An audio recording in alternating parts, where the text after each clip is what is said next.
Tonight's subject is the Spirit gives life. We are told that God is Spirit. Then we are told that in Him is life, and the life is the light of men. Then we are told in the book of John that Andrew found him, went and called his brother Peter and said, "We have found him, of whom Moses in the law and also the prophets wrote." Well, who did he find, really? We have found him, the Spirit who gives life. So let me share with you an experience of mine, but bear in mind as I tell you that if anyone should ever say to you, "Look, here is Christ," or "There he is," do not believe him. Don't believe him for the simple reason, when you find him, you are like him. Yet one who has found him can bring you to him. Well, do not let him point to anyone other than yourself who is the Christ. No matter who he is, how wise he seems to be, how powerful he is, don't believe him. There is no being in the world outside of self that you ever find as Christ. But you will find him, and when you find him, you are just like him. That's the face he wears. Your face raised to the nth degree of beauty and majesty, but your face. So here in him is life, and this life is the light of men. By him all things were made, and without him was not anything made that was made. Not anything, regardless of what it is. 12 years ago, back in New York City, I tasted of the power of the age to come. That power that you and I will share together as one when we're all awake. It's a fantastic power. But since that day, across the country, as I would tell the story of my experience of this power, one question was always asked, and I was unable to answer that question, say, from speculation. But they did not wish me to speculate. Did I know from experience? And I did not know from experience. I only knew from experience the positive side of this power. I did not know the negative side. And I met no one in my travels who had experienced either the positive or the negative until this past spring in LA. So I will share with you first the positive side that was my experience, and then the negative side that was this lady's experience down in LA. As I told you, it was 12 years ago. And I was taken in spirit, and I came upon a scene, a perfectly normal scene just like this, but it was in a New England town, approximately 200 years ago. You see, nothing passes away. That scene was just as alive, although if you had lived 200 years ago, to you it would have been the only reality, and the past relative to it would not exist, and the future relative to it would not exist. Only it would exist. And today this exists, and we think because it was 200 years ago, it has ceased to be. Well, I know it hasn't ceased to be, because I came upon it. Are these things in any way interfering? Well, I came upon this scene. It was a restaurant. It was an early, I would call it a Sunday afternoon. I felt the atmosphere of Sunday. They were all dining, a very early dinner. There was an enormous bay window looking out upon a pastoral scene. Lovely trees, waving grass, a bird was in flight, and a family of four, two young men in their early 20s, and I take it that the lady and gentleman present were their parents. They were in their early 40s. A waitress was walking towards the table with what I took to be a second course, because they were drinking soup. The young man of about 21 or 22 facing me had brought the spoon almost to his mouth, just about here. As I came in spirit into this place, I knew that if I could arrest within me an activity that I felt, that everything within my focus would freeze. No sooner did I know it than I tried it, and I stilled in me an activity that I felt. As I did so, everything froze. The diners dining, dined not. The young man couldn't move the spoon beyond where I had arrested it. The waitress walking walked not. The bird flying flew not. The little grass waving waved not.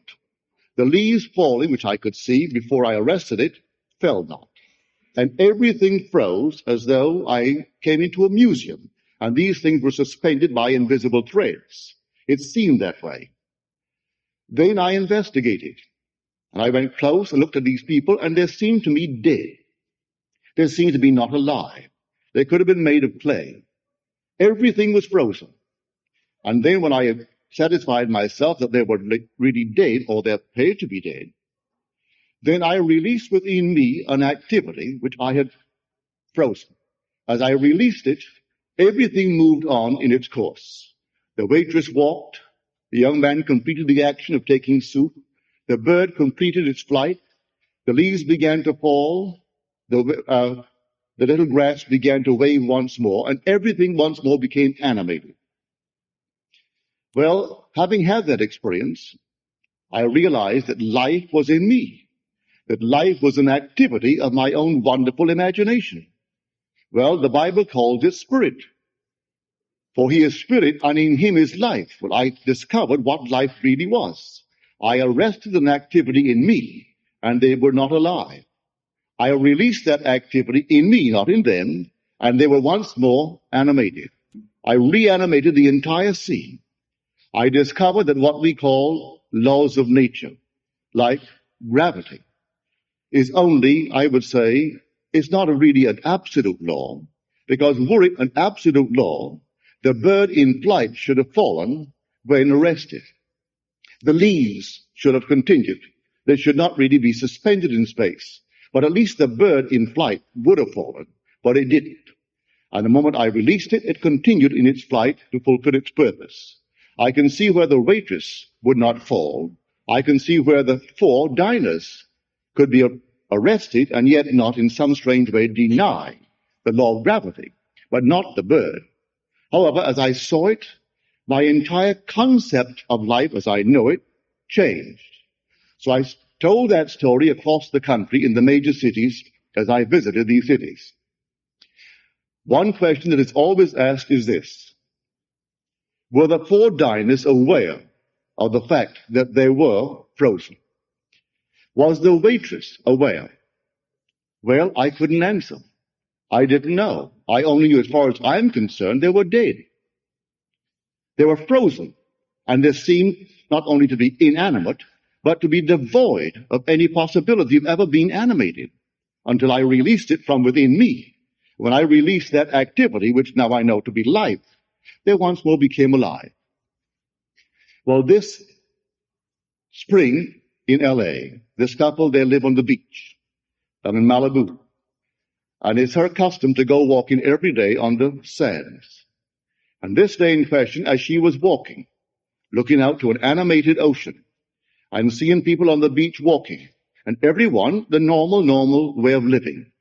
And suddenly, and these are her words, she said, Neville, suddenly, as I'm watching the animated, not an angry ocean, but quite a live ocean, suddenly someone or something turned me off.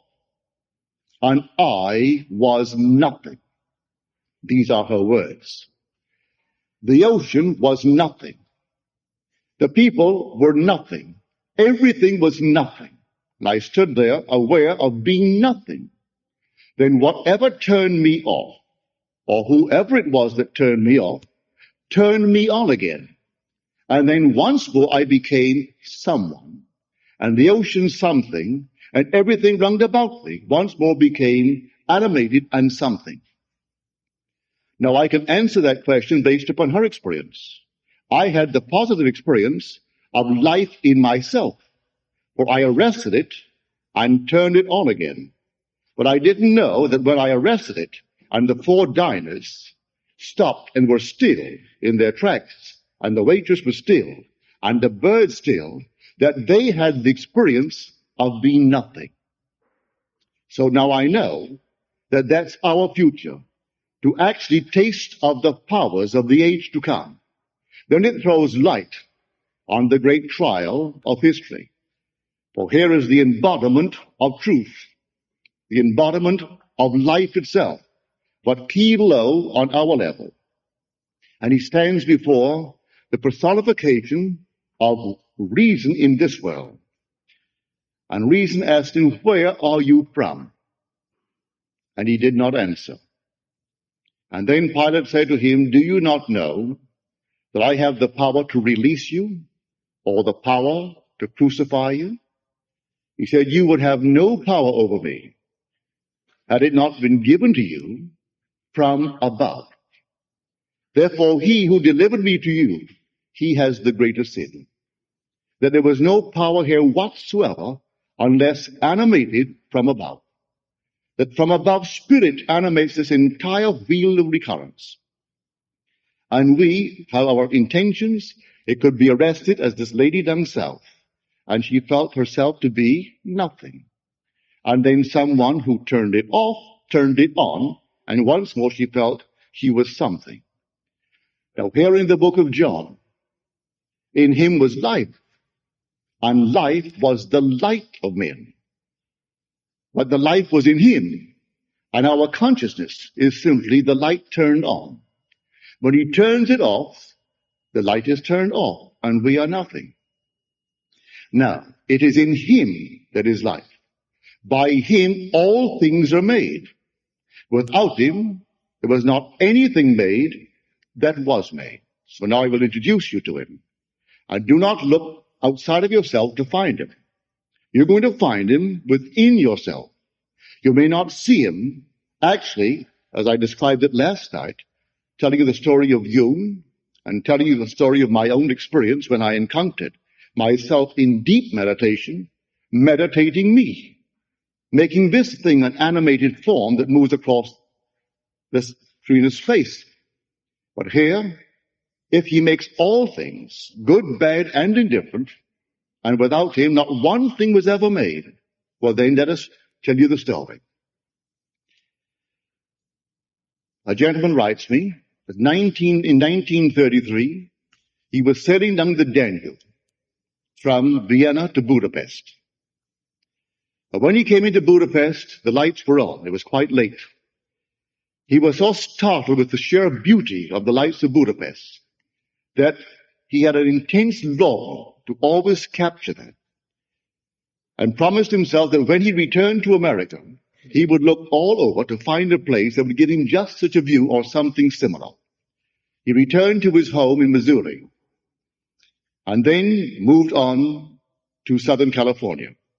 And there in the hills of Southern California, there was a view of that fabulous basin when it's all lit up at night, as he described it, like some wonderful lady of the evening with all of her jewelry on. And it simply stunned him. He so loved it. Well, he bought a place with that view, tore out the side and placed an enormous window so he could always see the view. Then, 10 years ago, the one below him planted a huge grove, really, of poplar trees. And he knew in time the poplar trees would grow and obscure his view. He knew it. Well, the time came, which is only about a year ago, that the leaves came and the branches came and the view is obscured. In the meanwhile, he started coming to my meetings. He's been coming 2 years now. He said, I will apply this principle of imagining. If imagining creates reality, I will stand here at this window, and with my eyes shut to the obvious, I will see the view that I have seen for years. The view I fell in love with first back in Budapest, and the view I fell in love with here when I first saw it. And for one solid week, he simply saw what formerly he remembered seeing. For I told the story of I Remember When, which was a vision of mine to share with those who would come to my meetings. So having remembered my vision of I Remember When, I think you've heard that vision of mine. And for one solid week daily, he would look and see the sight that he ought to see if the poplar trees were not there. In 1 month, the poplar trees died. Every tree that blocked the sight died. Not all the poplar trees, but every one within view of that actually died. At first it was a shock. Then he said to himself, no, love cannot kill love, and life cannot kill life. Life simply has rearranged itself to conform to the image of my mind. So here he discovered Christ. You say, but Christ wouldn't kill. You must listen carefully to the words. He does everything. I kill, I make alive. I wound, I heal. I create the light, and I form the darkness. I do all things. There is no God but God. So if these things died before his very vision, well, then they died. And the man below had, for insurance purposes, to remove the trees. So he removed all the dead trees. Then he said, I had a cat. I loved the cat, and the cat tore all of my lovely rugs apart and all of my lovely chairs apart. I really loved the cat. I did not get new rugs immediately for the simple reason, Neville, I was hoping that she would die.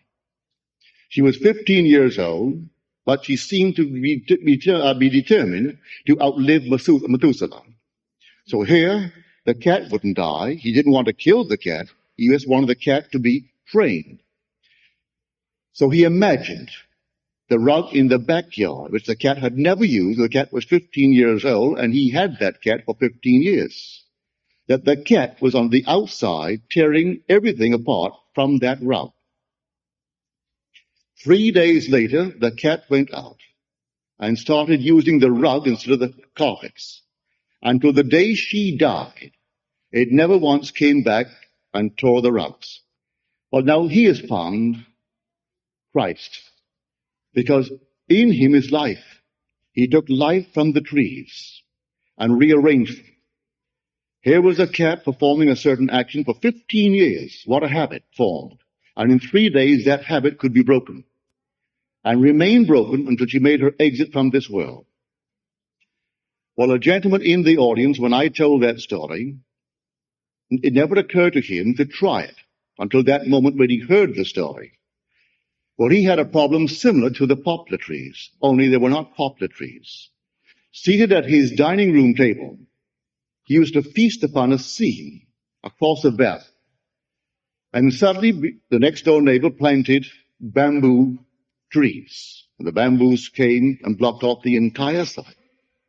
He didn't tell his wife or the neighbor what he was doing, but he would physically seat himself at the table and then look off into space and remember what he could see before the trees grew.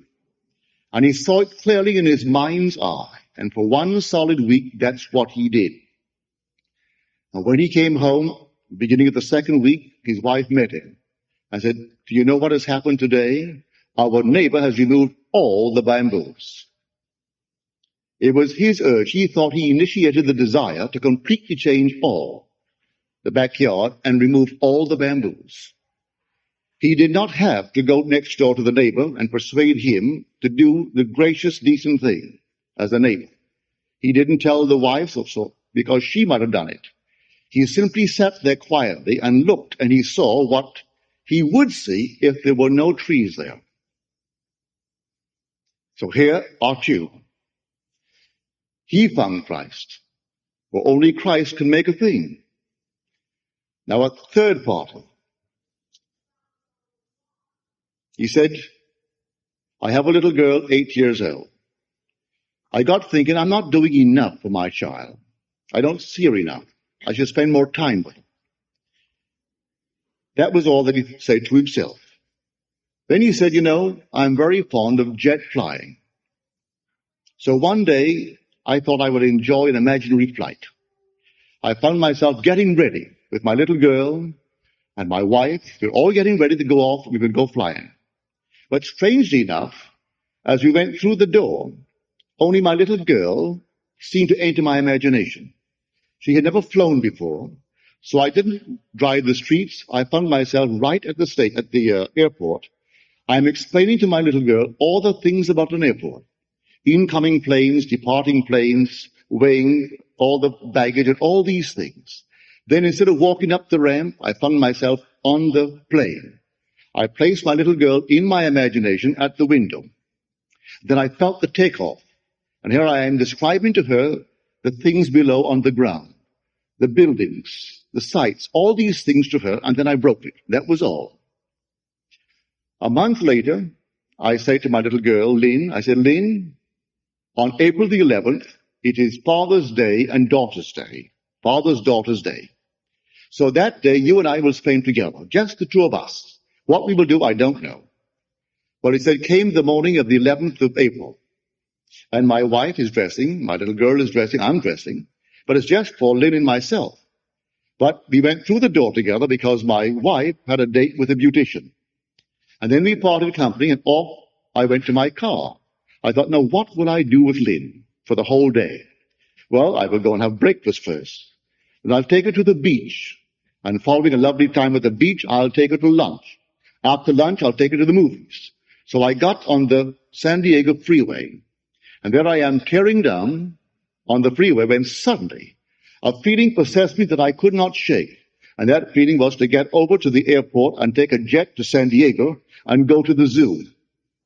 I went over to the airport, got on that jet with Lynn. Here I am in the San Diego Zoo. I am almost at the end of my trip, and it dawned upon me what I had done in imagination.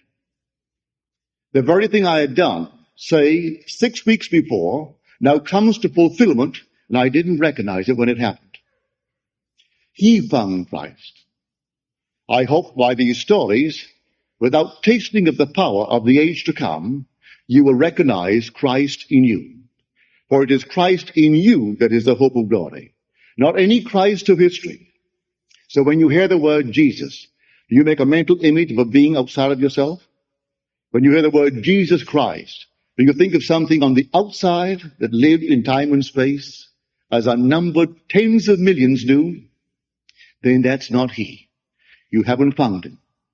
When you find him, you think of no one but that presence within you that brings everything into being in your world. He's always brought it, he's bringing it, and he always will bring it. And there is no other Christ. So when you hear the word, automatically check yourselves. What do you think of when you hear the word Jesus Christ?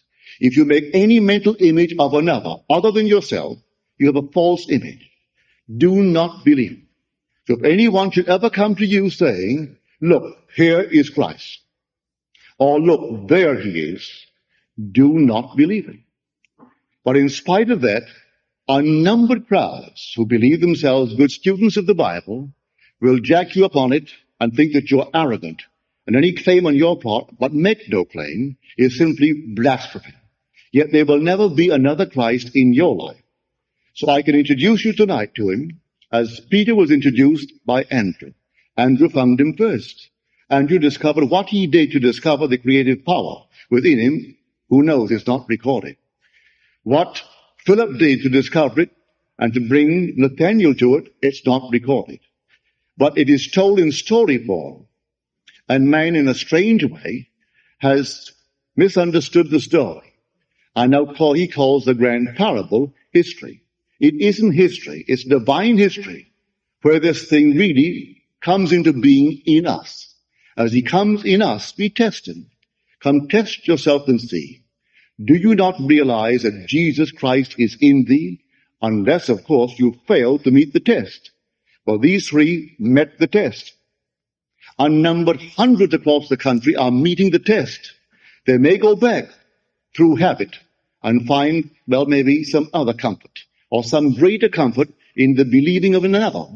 But I ask you to find him this night, trust him this night, and take any problem in your world and exercise the Christ in you before you taste of the power of the age to come. And see if he doesn't bring that thing into your world. For by him all things are made. Without him there is nothing made that was made, nor will there anything be made tomorrow by any other power. The only power in the world is Christ.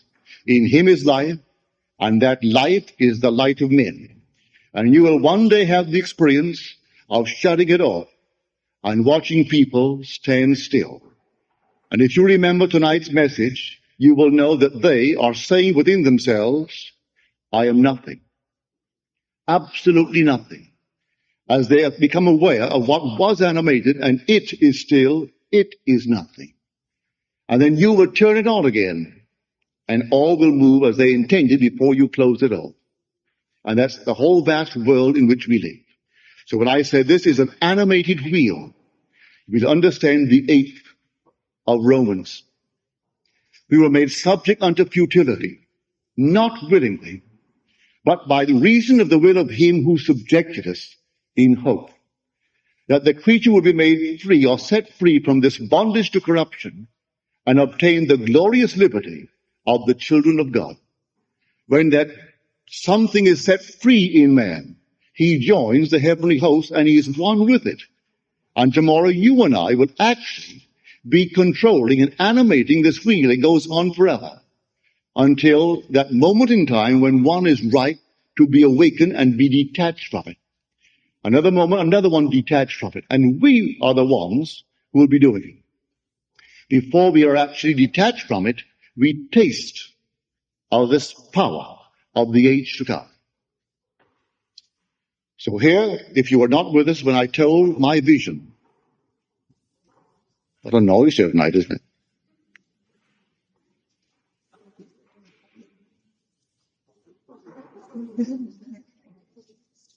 Pardon me?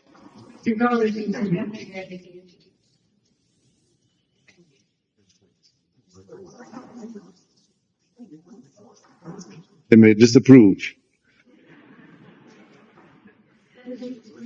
They don't want me to bring you Christ this night. But I have found him, and having found him, I am bringing him whether they approve or disapprove. So, many, many months ago, I had this experience to confirm the 41st chapter of the book of Genesis. For in the book of Genesis, we are told that if a dream doubles itself, but then the thing has been fixed by God, and God will shortly bring it to pass. And this is what happened to me. Again, I felt myself move in the spirit and move back in time. Not that far back, 200 years, but only say to the turn of the century. And I found myself in this interior of a palatial home that used to dot Fifth Avenue at the turn of the century. These 60, 70, 80 room mansions. As I entered, there were 3 generations present. One invisible, but he dominated the entire household.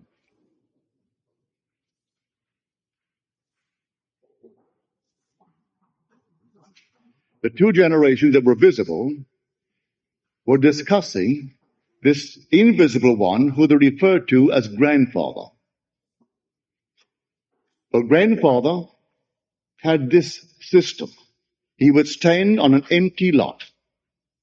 And while standing on an empty lot, he would say, and paint the most wonderful word picture as he said it, I remember when this was an empty lot. And then he would paint the most fantastic word picture of his desire for that lot. And paint it so vividly that they all saw what he saw and produced in words. It was that concept of life that made a fortune for him. It was that fortune that the 2 generations were now enjoying. But they didn't know his secret. They only told it as a story. When I came back, the whole thing was so vividly impressed upon my mind that I wrote it out. Having written the whole thing out, I returned to bed to redream the entire dream, with one exception. In the second dream, as I entered the mansion, seeing the same people, I was grandfather. Then I turned to the two generations present, and I would tell them, I remember when this was an empty lot. And then I painted the word picture of my desire for that lot. So I told that story to the audience in LA. I tell it no matter where I go. For it means it is a true vision when the thing is done, as told in the 41st of Genesis. So on the strength of that, many now are taking that system, as it were, by saying to someone or saying of someone, I remember when they were unemployed. If today they are unemployed, within their mind's eye, they say, I remember when he was unemployed. If I remember when he was, I am implying he is not now. I remember when he didn't make 10,000 a year. If I say I remember when he didn't make 10,000 a year, I am implying he makes in excess of 10,000 now. If I want to push it up, I can say I remember when he did not make 20,000 a year. That would imply his income is in excess of 20,000 a year. I remember when he was just a weakling. I am implying he is not a weakling any longer. So you can take this technique and apply it to anything in the world. I remember when she was madly in love with one that I disapproved of. I remember when I couldn't even raise the question because she would not listen to me, and her father and I disapproved completely, but after all, it was her love affair, and so what could I do about it? But I remember when that was a problem. Therefore, it's no longer a problem. You can take this same attitude towards every problem in the world and bring about the solution. I remember when he had, and you named it. If I remember when, he no longer has it. And you can do this with everything in the world. Now, this is something that I did not induce. Visions are things you do not sit down and induce at will. No power in the world can sit and induce a vision. A vision to me is truth unmodified by the conceptual mind. You don't rationalize it. You don't sit down and think about it. It just happens. And we are told in the book of Numbers, if there be a prophet among you, I, the Lord, will make myself known unto him in vision, and I will speak with him in a dream. Well, the Lord is not a liar. So if he speaks with you in a dream, well, then listen carefully. And when the Lord repeats the dream, it's for a great purpose. He tells you that is now fixed, and go out and tell it. Tell it as though you have received it, and everyone heard it as you received it. For the thing is now fixed by God, and God will shortly bring it to pass. But since I started telling that, I can tell you the most wonderful stories, the most fantastic results if people apply it. For they apply it in a simple way. They think of someone that they know and mentally carry on a conversation with another. I remember when, relative to the other. I remember when he was terribly disturbed because of a certain problem. And look at it now. For that would imply he's no longer disturbed. And take any problem in the world and then face it and remember when. And it's no longer that problem. So here, this man remembered when he could see across the valley 1 mile away, that wonderful landscape valley. And then the man next door has the urge to cut down all the bamboos. I remember when I saw Budapest. I remember when I could see the entire valley, this grand basin called Los Angeles, and see it so vividly at night when it's all lit up. I remember when, and the trees die. I remember when that cat used to tear up all the rugs in this place. It no longer tears any rug. It goes back into the backyard and uses a little mat for its purpose. And so you can take any problem in this world and treat it with this little technique, I remember when. Try it. When it works, you will find Christ Jesus. And who did it? You will say within yourself, I. And who is doing it now when you say, I remember when? I am. Well, that's his name. The word I am is Jesus. The word I am is Jehovah. Jehovah is Jesus. Jesus is Jehovah. It's one. God became as I am, that I may be as he is. God became as we are, that we may be as he is. He isn't pretending that he's us. He actually became us. Until he awakens in us, let us test his power and see if we can bring things into this world that are seemingly impossible. Like a 15-year habit of a cat, that's an impossible thing. And to have a habit of that nature of 15 years broken in 3 days without raising a finger to do it, isn't that an impossible thing? Well, with God, all things are possible. They may be impossible to man, but that man didn't do it. He sat down quietly in his mind's eye and saw the cat on the outside tearing up a mat that was placed there for the purpose to sharpen her toes or nails, but not his lovely rug. And suddenly the cat goes out and performs the act, which in his mind's eye he saw. Who did it? Well, only Christ could do it, therefore he found Christ. So here this night, I hope you have found him. At least I've introduced you to him, but there's no compulsion. I can't make you accept him. So many people find it more comforting to go before a picture on a wall or some piece of little marble resembling a human form and worship it. Although we are warned all through Scripture to make no graven image unto me, but none. Men will still do it. I was on TV down south with this panel of 5. And this archaeologist came on, and we had 2 ministers, one Baptist and one Adventist, and plus this archaeologist.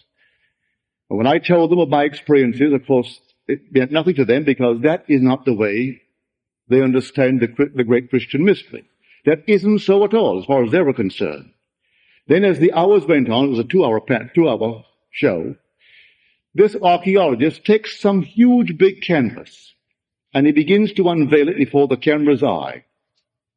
And here he is telling us that this is an actual picture, but the actual picture of Christ Jesus. That the lights coming through had actually gone upon some kind of a cloth and left the imprint. I said to him, I shouldn't have done it because that was unkind. I said, you an archaeologist, and you accept that? I said, now you two are ministers of the word, as you say.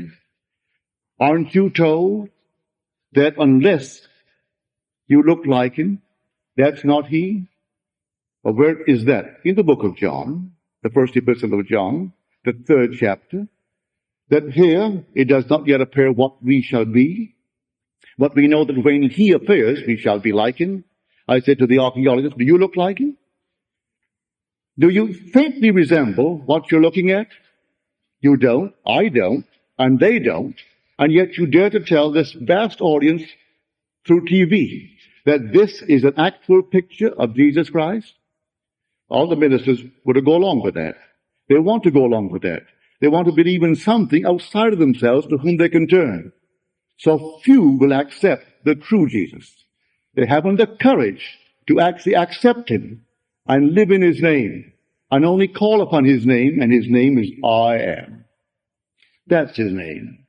So instead of calling with the name called Jesus, say, I am. That's how you do it. And say, I am this. I am making the cat. What am I doing with the cat? I am seeing the cat outside now. That's what I'm doing with the cat. And the cat takes 3 days. All right, so it takes 3 days to break a 15-year habit. And what you're doing now, I am seeing that beautiful scene across the valley. What scene? But don't you see it? Well, I'm seeing it. I am seeing a beautiful scene across the valley. But you can't, if he said it to anyone else. Look at the trees blocking your view. I am seeing the scene. And they die. And then I'm seeing another scene. And the man chops them down. And no one will believe for one moment that he who is seeing it is exercising Christ. But I will tell all of them, you wait. The day will come, maybe tonight. You will taste of a fantastic power. The power that animates the whole vast wheel of recurrence and turns it on its axis. And the day will come, you will be detached from it. And you will be among those who are turning it and watching eagerly for the word to hatch out. As the word is hatching out, the very one in whom it hatches, you detach him. Let him walk the wheel for a little while longer. And when he makes his exit, having gone through all these scenes, he is detached permanently, and he will join the heavenly host. And then everyone in time is collecting one by one, not in groups, all one by one. So here, the Spirit gives life. They got into the spirit of it. A man gets into the spirit of talking in his imagination with a little girl, Lynn. He completely forgets what he did. And here, the wife doesn't join them. He didn't take the wife beyond the door in his imagination. He only took his daughter, because she was the one that really thrilled him, because she had never gone on a plane before. The wife had flown. That's no thrill to talk to her about a flight. But someone who hasn't flown, you want to comfort them. You want to protect them, make them at ease. And so he takes the little girl in his mind's eye and shows how things are weighed and how things move up towards the departure, how planes are coming in and how they get off. And then when you get aboard, if I had a little girl, 8, I'd put her next to the window and explain all the things below to her to comfort her. That's what he did. And here he is at the zoo, almost at the end of the journey. It dawns on him, this is what I did. I did this exactly 6 weeks ago. Again, we do not recognize our own harvest, but at least he knows today who Jesus Christ is. And when I came back from Barbados last month, there was a letter waiting for me from this man, the most marvelous letter. He said, Neville, you taught me how to use my imagination. Well, I had the biggest economic month in the month of July. I'm having a bigger August than I had July. And July was my biggest economic month since I have been in business. And the man is 40 years old. He said, but I had something far more startling than that. These things are essential in the world of Caesar. One must have money, and I must have it. I have a family. I have all the obligations that will go with a family, and I've assumed these obligations, so I must meet them. And I'm doing remarkably well since I began to use my imagination. But I had 3 heavenly mystical experiences that I wouldn't take all the money in the world if I had to give them up. Here at night, strangely enough, as I was going to bed, I began simply to contemplate the joy of having heard of Christ Jesus. Then suddenly I felt myself move into infinite space. I had no body. I was a center of consciousness with feeling, but no body. And the strangest, most fantastic wind is accompanying me as I am moving through infinite space. And all I could say, and I heard myself say, God, God, God, repeating the word God. Then I came back in sheer bliss. It was just joy. I simply closed my eyes again after I contemplated it for a moment, and I repeated the scene. The whole thing repeated it. And I came back even more ecstatic than the first. And last night, said he, as I called upon one of my clients, I sat in the car, and I thought, it's a little too early to go home. So what I will do, I'll sit here and simply meditate. As I closed my eyes, I suddenly became aware of being just a center of feeling. And through the door I went without opening the door of the car. I went through an adjacent hospital without opening the doors of the hospital. I went through all the rooms in the hospital and out the very end. And strangely enough, Neville, I actually saw the infinite soul of God. I saw it and I knew it was the soul of God. And I fused with it. As I fused with it, the words came into my being. I kept repeating to myself, I and the Father are one. We are one. And I kept on saying, one, one, one, one. And I woke repeating the words one. And that happened. Now he said, while sitting in the car, I was so elated, I sat there in the same meditative mood. And suddenly before me came a flame, contained in what would be the area of an automobile tire. A flame that is consuming nothing, burning, but without consuming anything. And suddenly, out of the nowhere, who approached? Moses approached.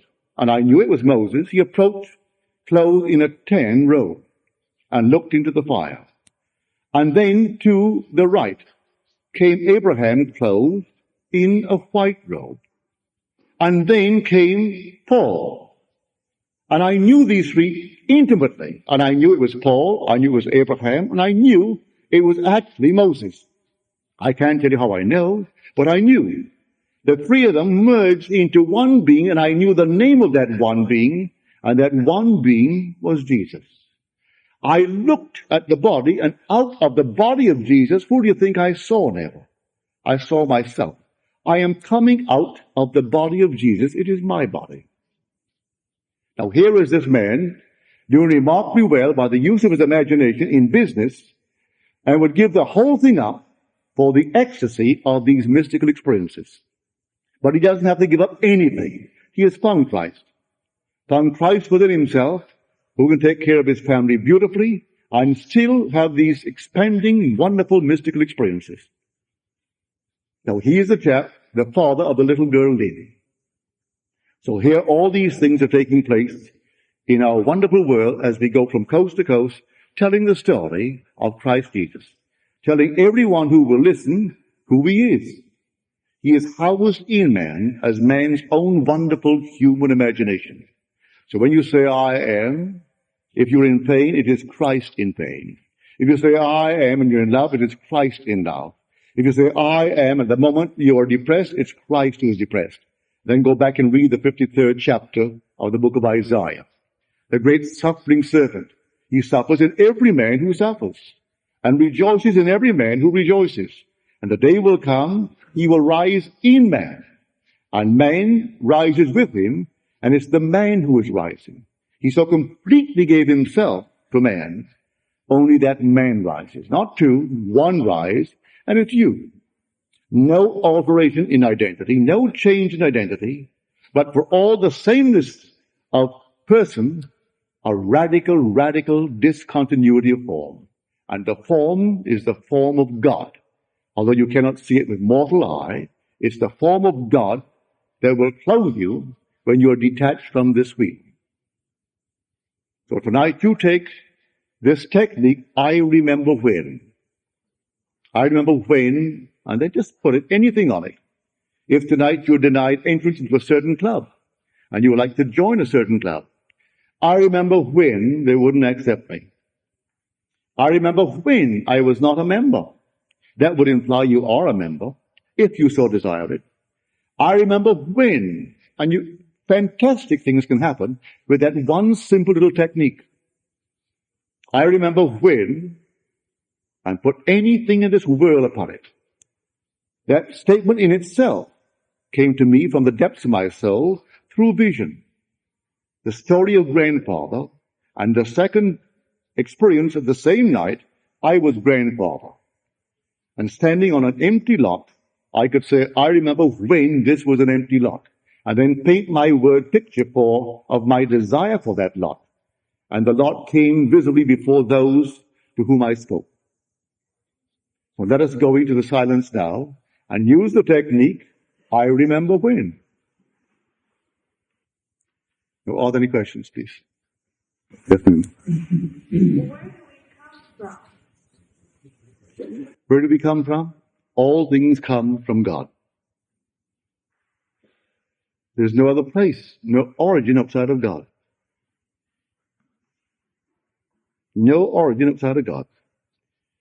If I could quote for you Sir James Jeans. He said, looking at this fabulous universe, he was an astrophysicist, by the way. He's been asked the question time and time again, what makes you think, because you're an astrophysicist, that there's only life on Earth? Life as we know it. I mean, biological life called man, earthly man. Because he maintained that after all of his studies, looking through the telescopes, using his mathematical concepts of life, that he couldn't find any part of the entire vast universe suited to house what we call man. But no place in the universe as an astrophysicist. And he is still to this day considered one of the truly great astrophysicists of all time. This is Sir James Jeans. And he wrote a little book called Man and the Stars. And the one who questioned his right to say that no place in God's fabulous world could house and cradle man but Earth, he said, Having been a scientist all my life, let me now share with you my own experiences even under the microscope. I use the telescope to examine the heavens, but I use the microscope to examine the little minute things of life. And man, in his attempt to reproduce himself, explodes billions of potential men, and one will come out. This is God's explosion. And one could cradle his purpose, which is man.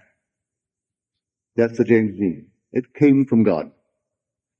The whole vast thing is God. He planned it just as it has come out, and as it will be consummated. It will not be altered because that's his purpose, that's his plan. You couldn't come from any other place but God. So that reincarnation was not true. I do not accept reincarnation. I don't. People accept it to justify the inequalities of birth. But I don't see the inequalities as an essential part of God's plan. That's part of his training. He's not a God of retribution. People insist that God must be as man Kilo is, because he is a being of retribution. He gets even, an eye for an eye and a tooth for a tooth. But God is a God of love.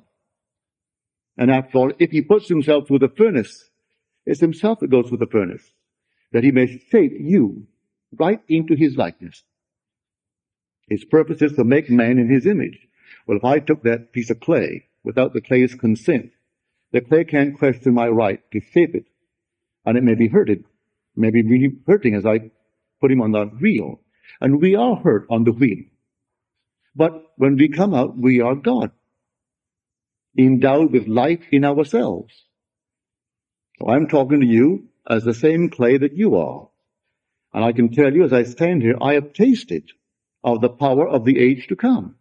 The promise that in him is life, as the Father has life in himself, so he has granted the Son also to have life in himself. So when I am designated Son of God by reason of my resurrection from the dead, as I am told in the book of Romans, well, then I will have complete life in myself. Before the whole is complete, I have tasted of it. I know what it is to stop the wheel, at least a section of it, and start it again. Well, that is our destiny, to have life in ourselves as our Father has life in himself. Neville, if there is no God of retribution, how do you explain the statement, vengeance is mine, saith the Lord, I will repay? I will accept that as I will accept the word fear. The word fear used to disturb me. Fear the Lord. I find in my concordance today that the word has been wrongly translated because our use of the word.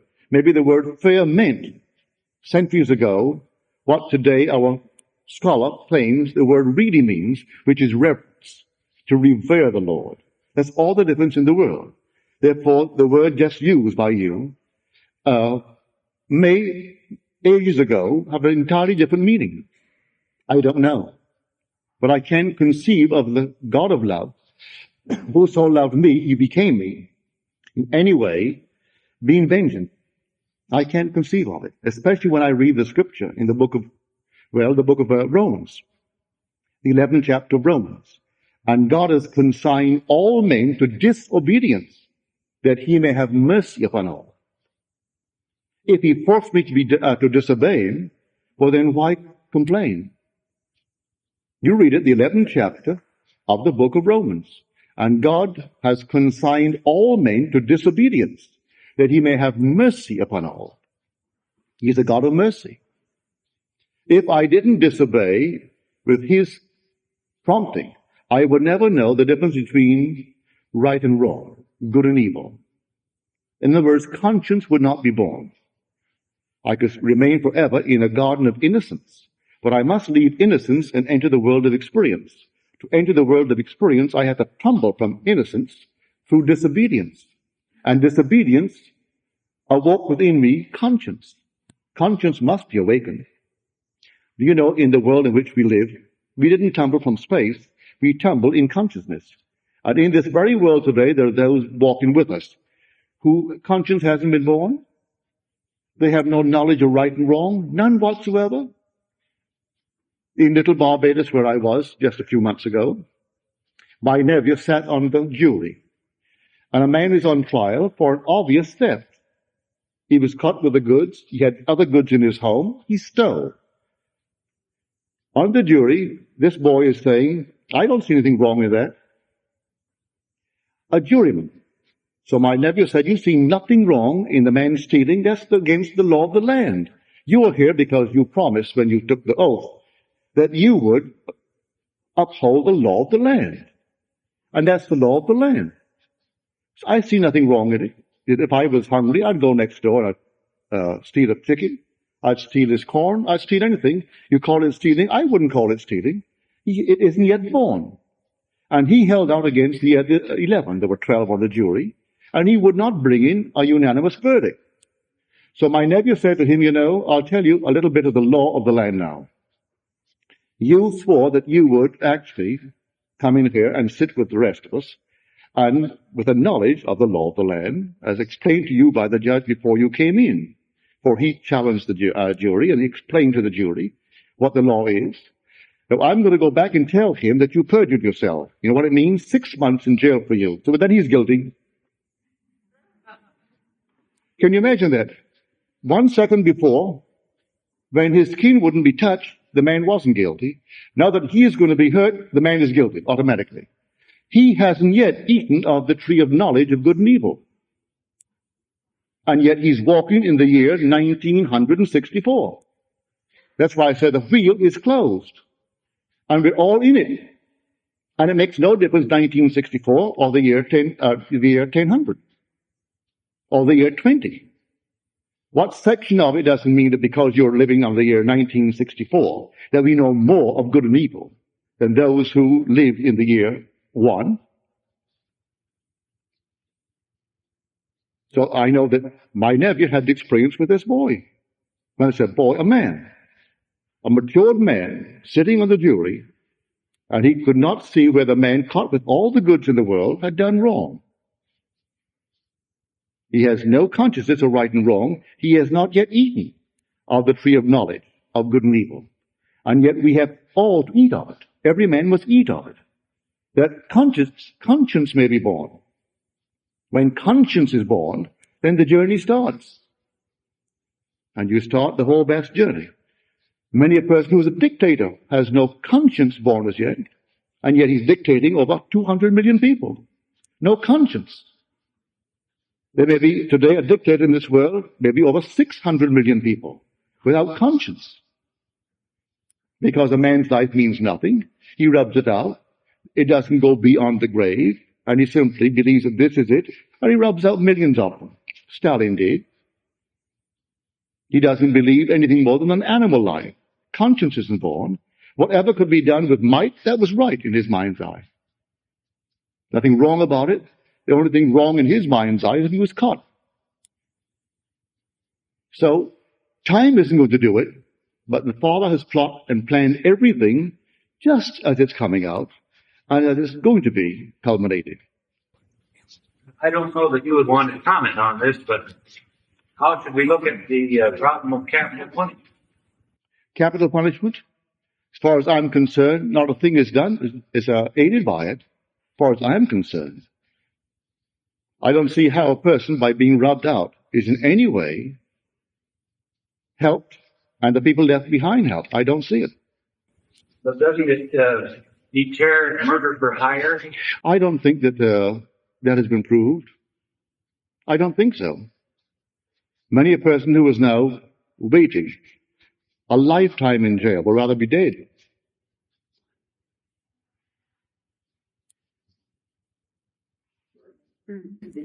First of all, lady over here first.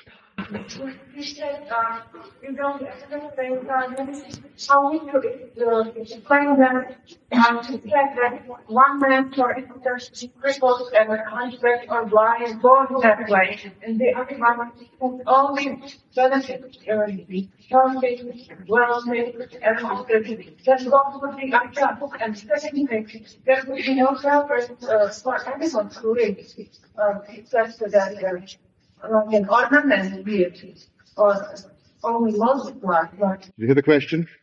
If I don't accept reincarnation, one who was born with a hunchback or deformed in any way would prove an unjust God. To me, God plays all the parts.